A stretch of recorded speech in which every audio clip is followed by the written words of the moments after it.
أمتي قد لاح فجر فارقب بنصره دولة الإسلام قامت بدماء الصادقين. Tama Sharia maniacs, brother. I got something to share with you, brother, and it's about child brides. Oh yeah, I know that in the West, they say that it's illegal, brother, to marry a 6-year-old and to consummate marriage with her when she's 9. But I'm here to tell you, brother, that Allah and His Messenger has given us the final command. According to 65 verse 4, brother, a command that existed in eternity. We have the right not only to marry prepubescent girls, but we can divorce them and marry anyone else for that matter. And you know what's beautiful about marrying a prepubescent girl? You don't need to take her to the park. Because when you got pythons like these, brother, she can swing on your pythons every night and day with the blessing of Allah and His Messenger. What you gonna do, kuffar, when Sharia mania comes for your child bride and your children?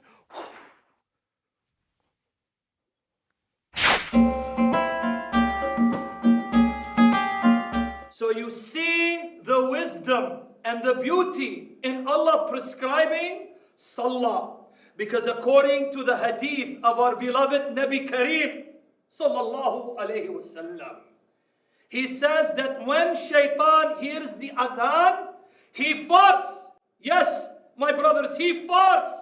And he takes off from the power of the call to prayer. Allahu Akbar, Allahu Akbar, Allahu Akbar for the Salah. Now you see why Salah is important. With that said, I open the floor to the questions to the brothers. Any question? Yes, Akhi. Yes, Sheikh.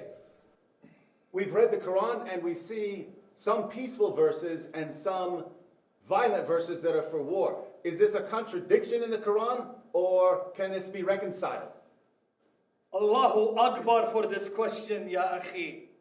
In asking the question, you give me the opportunity to highlight the hikmah, the wisdom that Allah bestowed on our Nabi Kareem sallallahu alayhi wasallam.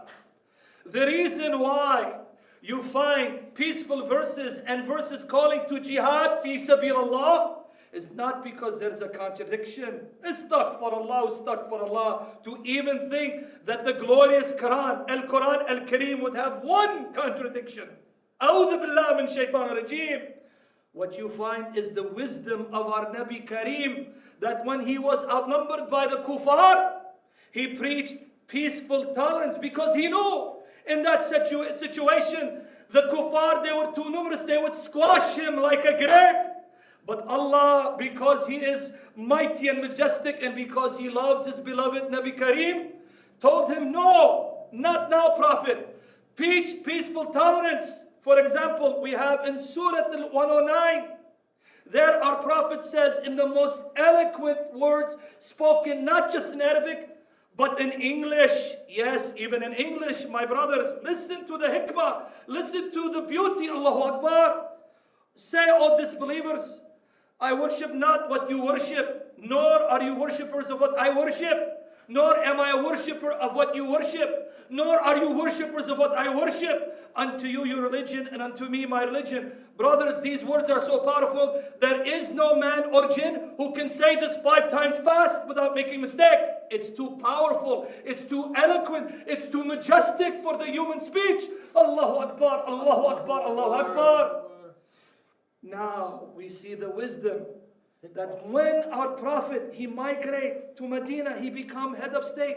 Now he has enough mu'minun, believers, to now go on the offensive. So now Allah sees the situation. He says, my Prophet, my beloved, Habib Allah, now that you have enough weapons, now that you have enough manpower, I now give you orders to strike the kuffar at the neck and subjugate them to the rule of Islam. Allahu Akbar, Allahu Akbar, Allahu Akbar. Do you see the beauty, the wisdom of our Nabi Kareem? Do you see the power of Al-Quran Al-Kareem?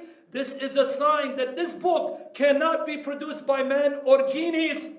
It can only come from Allah Azza wa Jal. This is why you find these so-called contradictory verses. Astaghfirullah, no contradiction, but beautiful wisdom, beautiful hikmah and a sign that Nabi Kareem is the messenger of Allah. Takbir! Allahu Akbar! Takbir! Allahu Akbar! Takbir! Allahu Akbar! You might be wondering why I'm wearing this mask, and no, it's not because we keep getting poisoned by the Jews, and it's not because I'm sick right now, but it's because Giovanni, his stomach is still messed up from the other day when he was breastfeeding. It turns out he's lactose intolerant after all. But anyways, what we found is that there's hardly any Muslims in America who are really following the Prophet. I know, because whenever we tell them what the Prophet said about wiping your backside with an odd number of stones, or drinking water with dead animals in it, sucking on other people's fingers, dunking flies in your drink, or robbing people, or muta, they have no idea what we're talking about. And that's what's so crazy to me, is that they think that we're making all this up, even when we show them where Allah and His Messenger commanded these things. This is why these fake Muslims will never understand the true power of jihad. The word jihad means struggle. And I'm here to tell all of you kufr and all of you fake Muslims that the struggle is real. When you follow Allah the Prophet, Allah prepares you for jihad. You might be asking, how does He prepare you?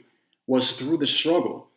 I mean, it's a struggle to drink camel pee. It's a struggle squatting to pee without messing up your sandals every single day. It's a struggle waxing your armpits, remember? It's a struggle killing every dog you find. And even muta is a struggle. I mean, do you have any idea how much of a struggle it is getting the money to pay for 3 or 4 muta wives a day?